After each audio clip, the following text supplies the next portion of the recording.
I've got a picture, and the background picture is a picture of a cave that you can see the light of the diver, and they go deep down into these things, and I'm going to say nothing would freak me out more than going into one of these things. And I just, and that may simply be, someone might point out afterwards, that's because I lack imagination. There's a lot more worse things that would freak me out, and that may be true. But that really freaks me out. Seeing these movies, these documentaries of someone, when people go into these underwater caves, deep caves with little crevices they have to squash through, and think, how on earth are they going to figure out how to get out? And somehow they do, because they bring the film back and we can watch it. But the reason why they do this, these guys are, mentally disturbed, I'm guessing, but they do this because we don't know what's in there. We don't know what's in there, and we want to find out. So it seems that we live in a world of mystery, and we are driven to explore mysteries. And so this is the mystery series that we're commencing today, the mystery series.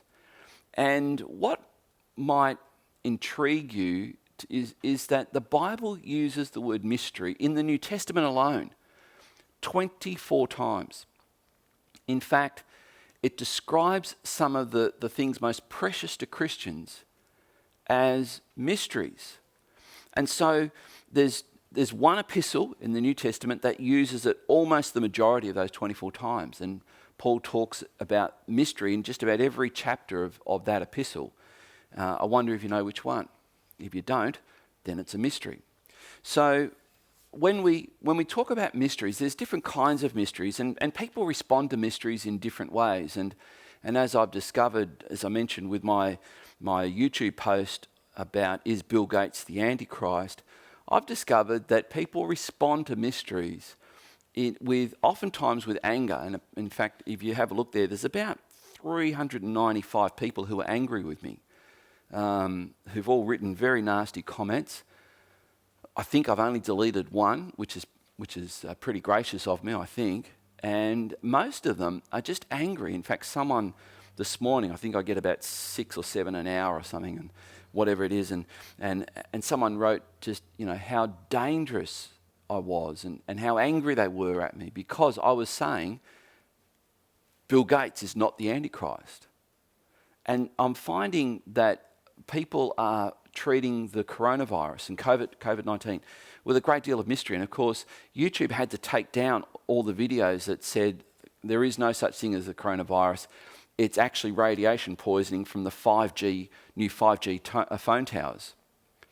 And I was watching the vice president or maybe even the president of YouTube say we had to take all of those videos down. They had millions and millions of views. But what we found was we were getting reports of people vandalising 5G phone towers all around the world in the thought that it would prevent and stop the spread of coronavirus. A virus doesn't happen from phone radiation, by the way. What a silly notion to think that life can spontaneously, because a virus is a life form, that life can spontaneously generate from nothing. Who would believe that? Then, of course, there are people who treat mystery with blame. And this is where, when something happens, and I was last year, I took my life in my own hands and travelled to America on September 11 and wondered if there would be any extra security, because, of course, in was it 2001 or whatever, that you had the Twin Towers fall. And then when the towers fall and the Pentagon was also hit as well, it followed a raft of people who said it wasn't the Islamic terrorists, this was actually the US did it to themselves. And they had all these videos supposedly showing that it was actually the US government that did it and all this and they were blaming people for what they couldn't understand. It was a mystery why anybody would get in a plane and take their own life and seek to take life maliciously. That was a mystery. And so they sought to blame someone, and they said the US government's trying to pick a war with Iraq and this is their justification for it and all this sort of stuff. And people, when they're confronted with mystery, they'll blame people. They'll look for someone to blame. And then there are others who give very simplistic answers. to great mysteries. Why is this the way it is? And they might come out with a very, very simplistic answer. And I don't mean simple. Simple and simplistic are different. Some of life's most elegant answers are simple. But simplistic means there's not a lot of thought gone into it. So some people treat mysteries as simplistic, and then there is another group of people that treat mysteries with viewing that, well, it's a mystery, therefore it's God. And this is called God of the gaps. In other words, we don't understand it, it's God of the gaps. We hope you enjoyed this video. If you did, please give it a like. If you'd like to see more, hit the subscribe button. For more information about our church, head over to legana.org.